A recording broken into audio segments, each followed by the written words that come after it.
All right, let's invite our first speaker, Dr. Rizawati Ramli. She's a family medicine specialist from University Malaya Medical Center, who will talk on the risk factors and preventive strategies of gout. Dr. Riza. Okay. Assalamualaikum and a very good afternoon to everyone. It's a nice feeling to know that I am talking among practitioners in the same fraternity, family practice or general practitioners. So we're going to start this seminar today with this introduction. Sorry, where do I look here? Okay, introduction. Previous one. Okay, introduction, risk factors, and prevention of gout. I'm so sorry because I have to look at the screen on my right side instead of looking at the camera here. Okay, so okay, next. Okay, all right. All right, can you see the slide? Yes. All right, okay. So gout is arthritis that is often managed in the primary care setting. I'm very sure all of you be in private practice or probably some of you working with government health clinics. We see gout often, but as opposed to issues in secondary care or tertiary care, probably is screen. Hmm? Okay. Okay, all right. Okay, so it's very important for general practitioners to understand the risk factors for gout. Actually, knowing risk factors is very important not only for gout, in fact, for any diseases, because by knowing the risk factors, we are able to risk stratify our patients.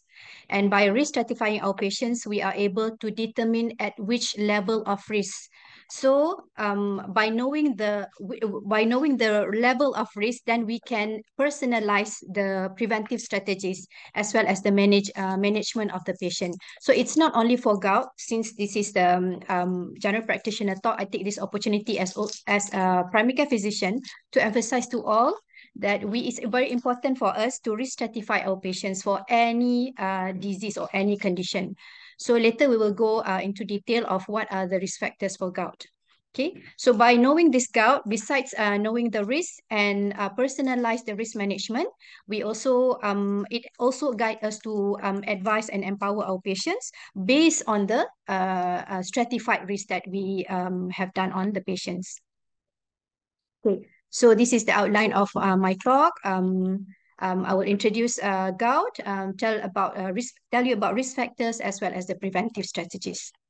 So if you look at the prevalence and incidence, you may say that it is relatively low as compared to other major diseases. Okay, however, we see like a consistent trend of increasing prevalence and incidence globally. Okay, so it is actually a significant disease that you should address and you should manage appropriately at primary care practice or as a general practitioners. So I'm very sure that if you see gout cases enough, then you see a consistent trend whereby the peak onset is between 30 to 60 years, a middle age, not really young adult and not really older patients. No, and we see more among male. And in terms of the ethnicity for Malaysia, it affects more Malay, followed by Chinese. And the prevalence and incidence increase with age. As we get older, the risk is getting higher. For men, the risk is high over the entire lifespan, while for women, the risk is higher and the rate of increasing risk is higher after they have attained menopause. So gout is associated with unfavorable disease outcomes. So studies have shown that gout is associated with high cardiovascular disease risk. Hyperuricemia itself is actually an independent risk factor for cardiovascular disease. There are several mechanisms take place, and when we say it increased the risk of all-cause mortality, it means that the mortality can be caused by many causes. Okay, so just by having hyperuricemia or gout as the risk factor. And obviously, we know that uncontrolled gout can, the complication of uncontrolled gout is tophi, destruction of the joint. So it will lead to chronic disability and indirectly cause impairment of the health-related quality of life and reduce productivity and higher usage of healthcare services. So a study in Rheumatology Center in Malaysia found that only about 35% of patients achieve the recommended serum urate target. And the main reason being non-adherence to urate lowering therapy. So I couldn't find similar evidence among primary care practice, but the issues in primary care practice are among the issues in primary care practice include primary care doctors probably unclear about the diagnosis because gout is an arthritis unless the patient has established the diagnosis of gout in the past. But if they come, especially during the first presentation, it is undifferentiated. So probably you have some problem in diagnosing what specific arthritis it is. Other reason being patient probably they come with acute flare or acute gout flare, but they don't come back for further follow-up. So you don't get to, manage their hyperuricemia and then assess other complications. For example, urinary calculi and nephropathy, which are two important complications of prolonged hyperuricemia besides gout. And another issue in primary care is also absence of medication, urate lowering therapy. I think we do have allopurinol. Most clinics we have allopurinol, but we don't have other urate lowering therapy. Yeah. Okay. So the latest CPG management of gout, what we employ or what we want to emphasize is for us to treat to target. So what is the target? A target of serum urate of less than 360 micromole per liter. Okay. So as we know, gout is caused by the deposition of monosodium urate crystal in joints. And the common joints is podagra and also ankle joint. So why do we set the target to treat the target to less than 360? This is because this is the target below which the crystal, the monosodium urate crystal can be dissolved. Okay, so in a way, gout is a reversible process or a curable condition. Okay, so the important for us to reach or to get this patient reach serum urate of less than 360 is so that the crystal can be dissolved. So it helps the patient to cure the gout. And for long term, it's important to maintain the level below 360 because we want to prevent further gout and further complications of prolonged hyperuricemia. Okay, so gout, the common clinical presentations is gout flare, obviously. Some patients also can have chronic gouty arthritis, whereby they have like persistent pain, persistent signs of inflammation, and these patients are at higher risk of developing the deformity. And your patients also can present probably for the first time with subcutaneous tophus, maybe untreated before, or uncontrolled hyperuricemia. So besides musculoskeletal, which is the predominant presentation in gout, patients with hyperuricemia also can have extra articular involvement, mainly to the renal system. They can have chronic nephropathy or parenchymal renal disease, as well as urinary calculi. So obviously, prolonged hyperuricemia is the major risk factor. As I mentioned earlier on, if you have a patient with hyperuricemia, even though they haven't presented with clinical gout or any other complications of hyperuricemia like urinary calculi or renal parenchymal renal disease, you must address the hyperuricemia. You must include that in the patient's overall management. because besides preventing gout, as I mentioned earlier on, hyperuricemia is independent risk factor for cardiovascular disease. Okay. So that being said, not all individuals with hyperuricemia will develop gout. Okay, so the next speaker will talk about the treatment and whether you should treat asymptomatic hyperuricemia and when you should treat hyperuricemia. Okay. So these are the risk factors of gout. As other diseases, usually we divide into modifiable and non-modifiable risk factors. We have covered non-modifiable risk factors earlier on. And for modifiable risk factors, there are various factors which associate with a higher risk of developing gout.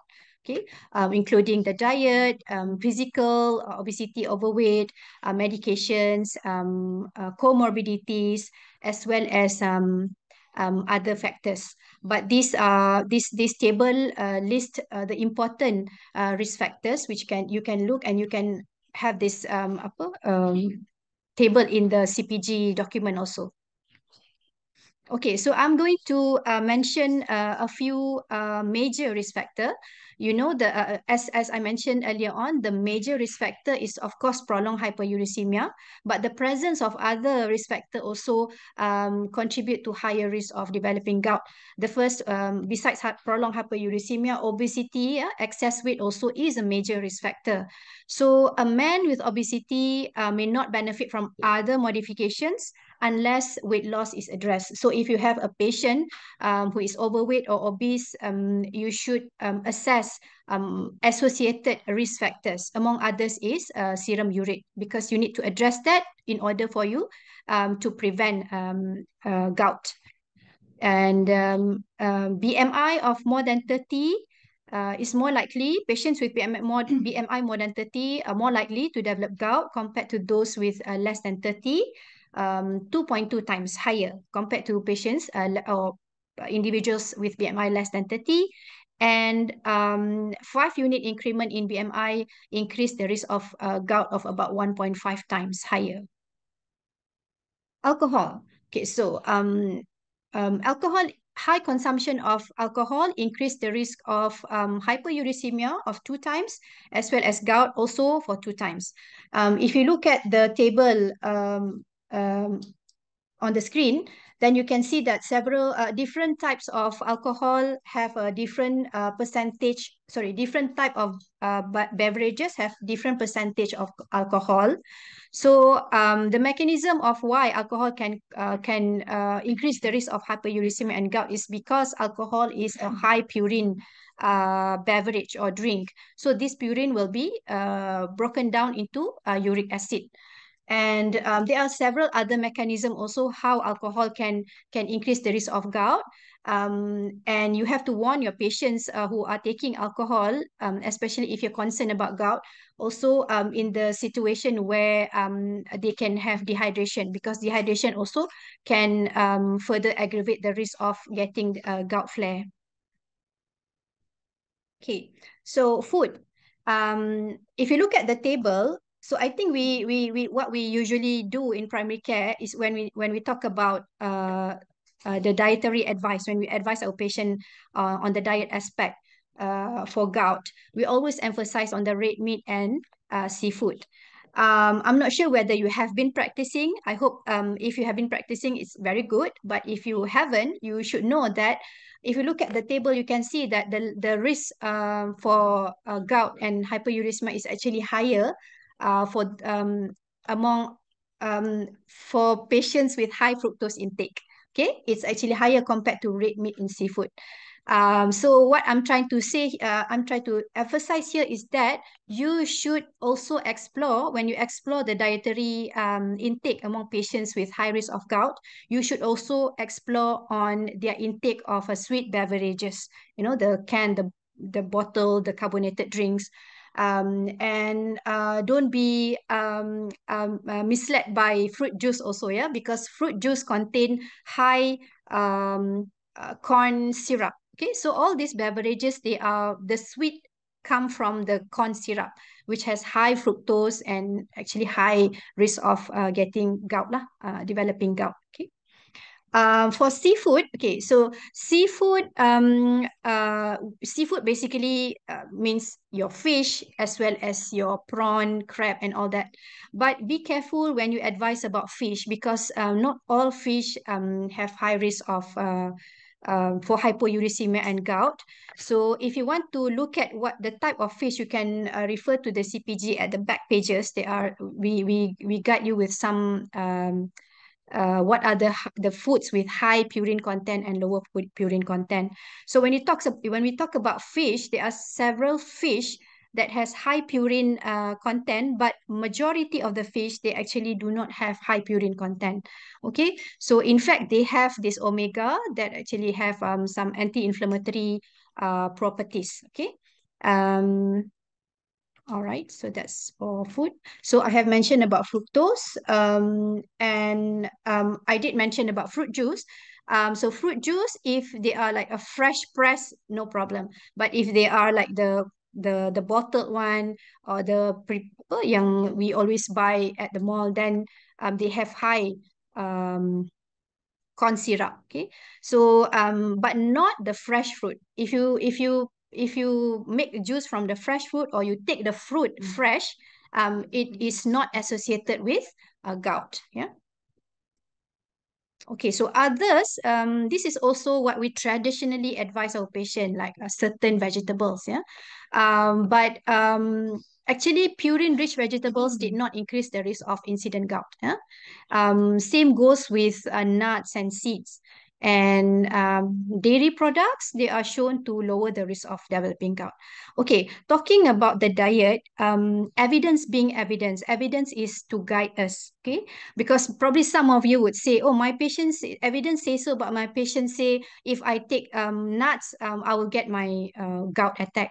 So again, evidence is to guide you, but you have to also consider the real experience. I mean, what your patients actually experience. So if it's consistent, then what you can say is, what you can tell your patient is just to avoid that particular food that they, whereby if they take, they experience the acute gout. Okay. Okay. These are about medications. So I believe your patients have comorbidities. Many of them have hypertension. So if your patient is on diuretic, any types of diuretic, and they have hyperuricemia or gout, then you can consider to probably reduce the dose or maybe change to another type of diuretic. Okay. Because patient taking diuretic has a 2 times higher risk of incident gout. And ARB, non-losartan ARB and ACE inhibitors, which is the first line of antihypertensive, also put the patient at higher risk of incident gout, as well as beta blockers. So the medications that can probably prescribe for this group of patient is even though the risk of the reduced risk is small, but you can consider to implement that, which is losartan and also calcium channel blockers. They have a small risk to reduce risk of incident gout. Okay, how about vitamin C?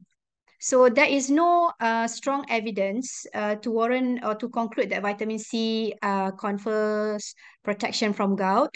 But vitamin C in general has anti-inflammatory effect. Okay, but we do not like advise our patient to take vitamin C to prevent gout. Okay.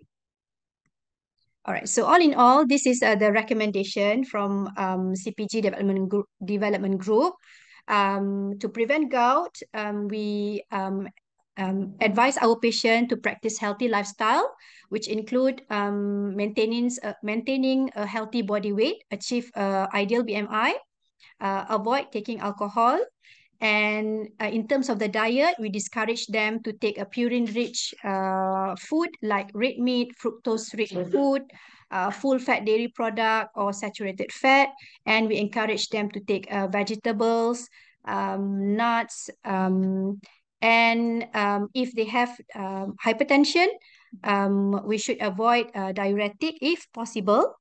But before I forget, when we talk about diuretic to treat hypertension, is the best for us to go by the hypertension hypertension treatment recommendation, whereby the first line is ARB, followed by CCB, and diuretic if you cannot control the BP. But if the diuretic indication is for something else, like for heart failure, please consult and do not simply take away diuretic from the treatment regimes. Yeah.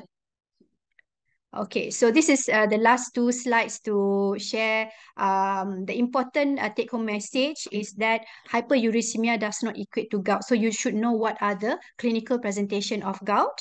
But hyperuricemia is important risk factor to develop gout.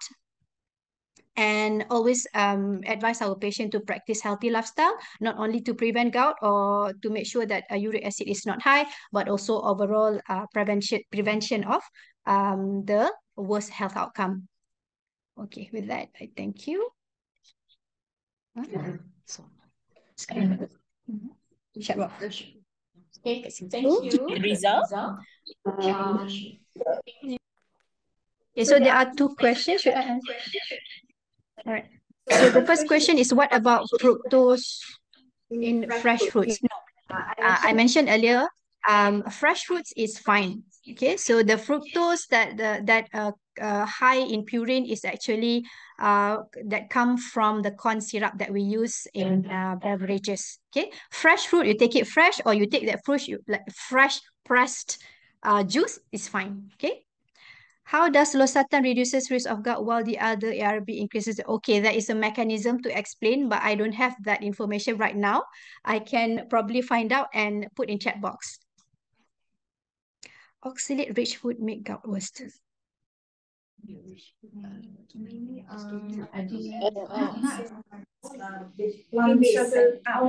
Maybe we can answer that because oxalate-rich food are considered among the